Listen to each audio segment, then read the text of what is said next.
Deborah Perry Piscione and Josh Drean. Welcome to the conversation today. Thank you so much. Yeah, it's great to be here. It is a pleasure to be with you. Where are you joining me from? I am based in Silicon Valley, and Josh, The where are you? snowy, the snowy plains of Minnesota. I'm out in Minneapolis area. Oh, it must be very cold. It is. We're hitting -16 today. Feels like Oh, -29. So, Wow. looking forward to joining Deborah in Silicon Valley soon. Yeah, better yeah, you than me, Josh. I'm I'm in not the cut Salt out Lake for that City weather. area. I'm in the Salt Lake City area, and we are in single digits, which I feel is cold, but at least we're not in the negatives. So, but I do love the Midwest. I'm from Missouri, and we definitely get cold winters there as well, but not quite as bad as Minnesota. Well, it is a true pleasure to be with you both. And today we're going to be talking about your new book, Employment is Dead: How Disruptive Technologies Are Revolutionizing the Way We Work. This book will be released this coming Tuesday. So I'm super excited to have the opportunity to talk with you about the book, get the ins and outs of it, talk about some of the key findings, the key takeaways, and really the audience, the first look here, right here, to learn more about this really cool, groundbreaking book. As we get started, I wanted to share a little bit about both of our authors with you. Deborah Perry Piscione is co-founder of the Work3 Institute, an AI plus Web3 advisory firm, a Silicon Valley serial entrepreneur, venture capitalist, and innovation plus future of work thought leader. Deborah is the author of multiple books, including the New York Times bestseller Secrets of Silicon Valley, and serves as LinkedIn Learning instructor on innovation and risk taking. Josh Drean is a co-founder of the Work3 Institute, Web3 plus workforce advisor at the Harvard Innovations Lab, and an HR transformation expert who marries emerging technologies with workplace strategies. Josh's work has been featured in HBR, Forbes, Fast Company, and MIT Technology, and his YouTube channel has garnered millions of views. He earned his undergraduate degree in IO psychology and master's degree at Harvard University. Now, I could say a whole lot more about both of these individuals. Both have tremendous careers, great backgrounds. I'm going to pause there. Deborah and Josh, anything you would like to highlight by way of your background, personal context before we dive on into the book? I spent 18 years in Washington, D.C. in that political environment. So it's going to be fun just to see the marriage between tech, Silicon Valley, and Washington, D.C. over the next few years. All I can say to that is wow. And yes, it'll be interesting to see. That is a good way to put it. Josh, Yeah, anything you want to add? we wrote this book. We came together because Deborah, as she's mentioned, is sitting in Silicon Valley, and I was working out of the Harvard Innovation Labs, working with young students who are interested in these emerging technologies, and just watching them work in these different ecosystems of work and setting them up in ways that we haven't necessarily seen in the corporate model. So I actually applied to Deborah's Web3 conference Hmm. to speak and share some of my insights. And she just cold called me, gave me a phone call and said, "Hey, this looks like a book. Should we write this together?" And fast forward to today, almost 3 years later, it is hitting the shelves on January 28th. We're really excited about that. The title is Employment is Dead: How Disruptive Technologies are disrupting the way we work, and are revolutionizing the way we work. Sorry, we use so many words for this. Disrupting, emerging, uh, revolutionizing, because that's exactly what it is. We declare that employment is dead because these traditional models for employment are not keeping up with the needs of the modern workforce, and emerging technologies are going to prepare the way for them to work in ways that have been previously unimaginable. Yeah, excellent. Well, first of all, that's a really cool backstory to how you got connected and how this book came to be. And I always, like to ask authors, why this book, why now? How did this book come about? You've already kind of answered that question for me. Anything you'd like to add to that, Deborah? Yeah, I think what's really critical to also share about the collaboration between Josh and myself, I kind of look through the lens of innovation and risk taking from Secrets of Silicon Valley. I ended up working with one of the big consulting firms and IDEO just on the development of a bottoms-up innovation process. Josh has the lens through the HR component. I think even though the tech drives a lot of evolution and transformation, at the end of the day, this is really a conversation about people and making sure that there's a human element to work. And so it's really important just to kind of look at the span not only of technological advancement, but different generations in the workforce. I happen to be Gen X, Josh is a millennial, we have Gen Z kids. You know, we've got kind of this span of how work has evolved as various generations see things quite differently. But I do have to say, even though I'm a Gen Xer, I think I very much always had that Gen Z mindset because I never understood the concept of time at work. So if I finished my Mm, day at 2 p.m., why did I have to sit in my Washington, D.C. office until sure. 6 Yeah. p.m. with FaceTime? And so this is really a new transformation that's about output and productivity and less about FaceTime. Yeah, yeah. Well, and I agree. So I'm a Zennial. I'm a 79 birth year, which, has been coined the Zennial in between. So I Oh, kind of relate both to Gen yeah. X and to millennials. I probably more millennial in me than not, but I completely agree. Like the whole FaceTime thing, butts and seats thing, I've never understood that. Like that Yeah. doesn't resonate with me at all, never has. And I really like I was intrigued when we first set this interview up. It's been a little while ago that we set this up, and I've been looking forward to the interview. And I was intrigued by the title. And when I first, I think I talked to your publicist, and I'm looking over kind of the background to the book and a description of it and everything like that.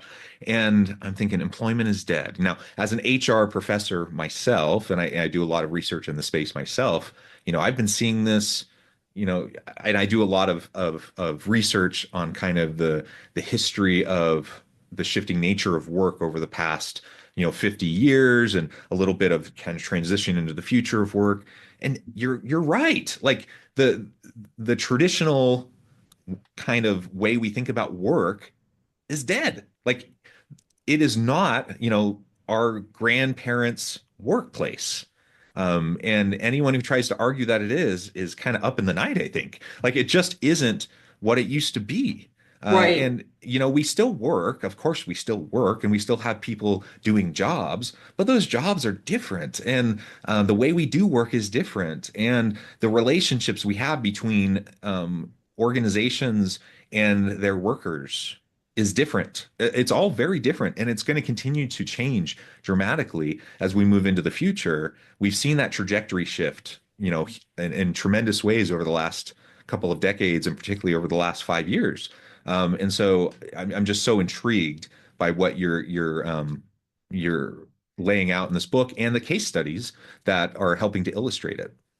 Yeah, it's really interesting because Josh and I get this question a lot. What do you mean by employment is dead? And we're not saying that traditional employment is going away tomorrow. What we're saying is there's this bifurcated work track that has already evolved, Yeah. and Gen Z has already adopted it. So this is Yeah. the first generation coming into the workforce that really knows the future of work better than the current leadership does. And so obviously the media is giving enormous attention to Gen AI and how it's going to impact jobs and the labor market overall. But what we're also talking about is Web3 technologies like the blockchain, like the metaverse, digital twinning, how it will continue to evolve to make work more efficient, make us more product, certainly more productive, Mhm. and figure out how we redefine time and how we utilize time. And for so long we've been crying that we want the European lifestyle that you can take off August. Well, we're now at the stage as AI gets more and more adopted across the enterprise that we can actually imagine embracing life stage flexibility. Meaning, if you want to work 5 days a week, you can have a shorter work day. If you've just had a first child, maybe you only want to work 2 days a week.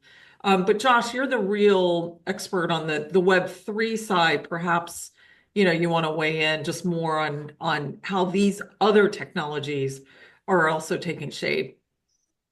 Yeah, and I really like what you were saying earlier, John, right? That there are emerging preferences for work. There's a different way of looking at work. You and I were raised at a time where feedback was immediate through social media. And Yeah. so when you talk to HR about this concept of employee engagement surveys, it has fallen out of date very quickly, especially when you look Mhm. at, the environment and the culture of the organization. Are we creating um, trust within the organization? So Deborah and I have come up with the 10 operating principles of Work3, what we're calling Work3. These are the non-negotiables of the modern workforce. And, I work with HR leaders all over the world, and I simply ask them, can you offer any of these to your people? If the answer is no, then I would ask the question, why should they work for you? And Right. the principles are flexibility, autonomy, ownership over the work that you're completing. Are we offering that to our employees, or are we trying to fit them back into the rigid structures of traditional employment? And I feel like that's what we're seeing right now. Mhm. And it will backfire once we come out of this employer market and employees have options again. They won't be hopping. They will be jumping to more alternative work tracts. And so, that's the Web3 blockchain that Deborah is talking about, which is what if my resume was imprinted on the blockchain so that my skills can be verified immediately and AI can match me with not just a company to work with full time, but maybe several companies, several projects that fit my lifestyle. I can work at 8 o'clock at night with a team across seas, or I can work when and how I want. I can change the laundry, go pick up my kids, work part-time if I want. This is the type of environment that we're moving towards. And John, what's so interesting is just to remind people, the work that we know today is based on Taylorism, which dates back to Yes. 1911 when an engineer said, you know, people don't have feelings. They're just cogs on a wheel. They're just Assembly line, there. right? Yeah, We're way past exactly. that. It worked great for the assembly line, but what's so unfortunate is I still hear continuously about command and control situations, trying to watch you, seeing how many keystrokes you take, seeing how long you're sitting in your chair. We're human. We're not animals. We're not robot. We don't need to be monitored. What we need to be valued on is at the end of the day, what is the output that we're contributing to the organization? And, now we're in a position where you can have a portfolio career. You don't have to have one job, one manager, one paycheck. We can cobble together not just what we specialize in, but really areas of creativity and passions that we Yeah. have. It could be baking cookies or gardening or driving Uber or dog sitting, whatever it is. We now have this opportunity to really cobble many, many different opportunities to provide for a sustainable living. Yeah. And the command control, the monitoring, when people are, are talking about those sorts of things, or when that's the style, maybe that was effective in previous generations. Though I'll argue that even back then that wasn't the best way. But maybe it was effective back then. But today it's just not effective. And and if people are using those approaches, you're just a bad leader. You don't have trust with your people, Exactly. and people do not want to work in those types of environments. Josh, to your point, with your 10, I forget what you said, the 10 principles or the 10 components. Yeah, absolutely, people just don't want to work in that kind of an environment, and so a lot of these back to work mandates, back to office mandates that we see at organizations. Now, there are completely legitimate reasons why a CEO might want workers to come back to the office. And that's fine. It depends on the organization, it depends on the industry, it depends on the type of work that they're doing. And maybe it makes complete sense for workers to come back to the office. But for the most part, when I see these back to office mandates, that's not what's going on. Usually it's command control. Yeah, Usually command it's control monitoring. or long-term leases that they can't get out of their Yes. buildings as It's well. sunk cost fallacy, or Yep, it's command control and we want to monitor you.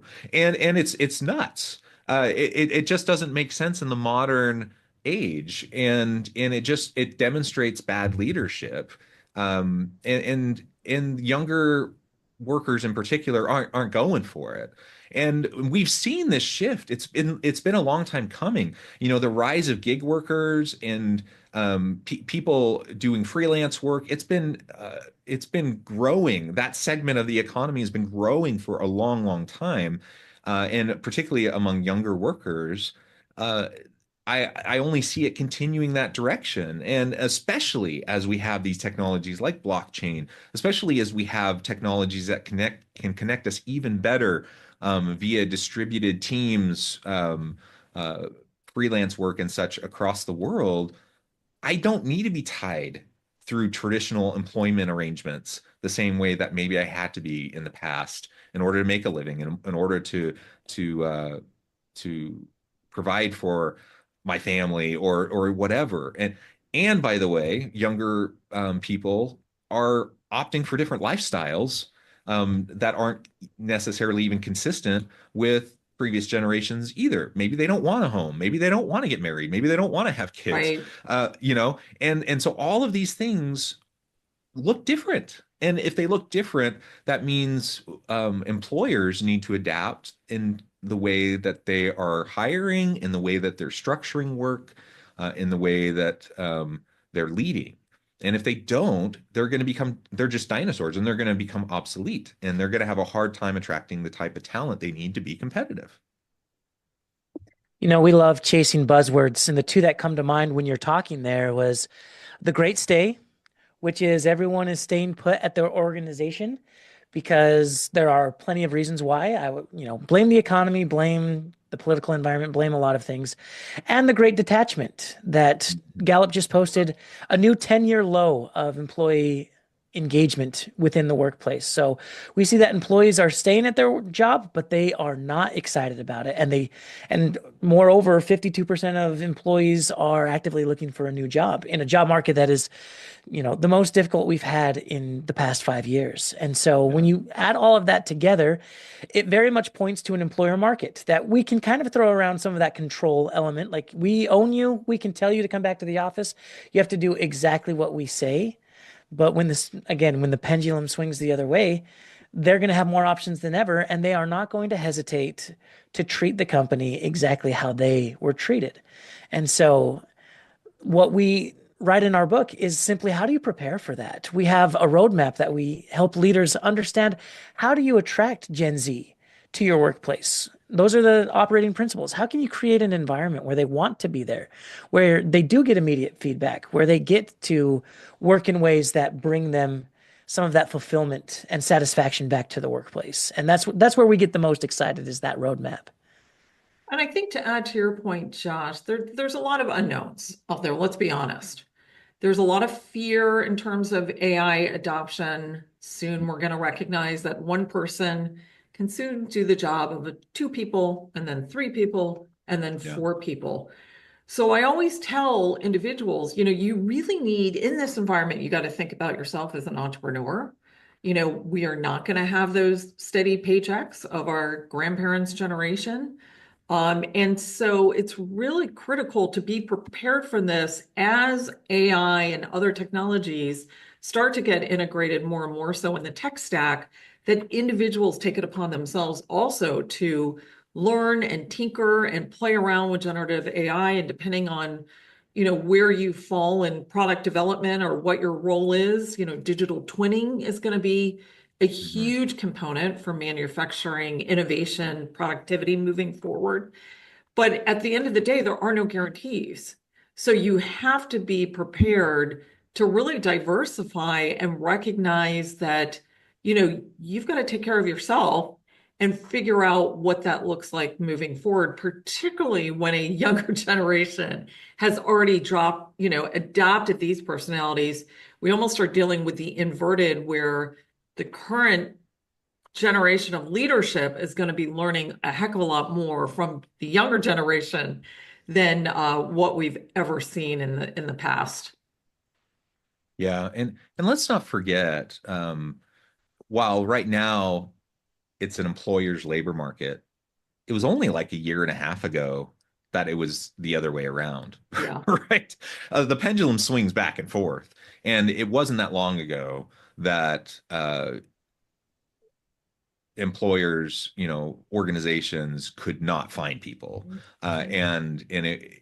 workers had all the leverage in the world, and they had all the power. And the reality is, generative AI kind of throws a wrench in some things, and there's a lot of uncertainty, but we still have tons of skill gaps. When we think about, the larger labor forces in the world right now, whether we're talking about STEM, we're talking about healthcare, there's all these different areas where there are huge skill gaps in the labor force, and that hasn't gone away.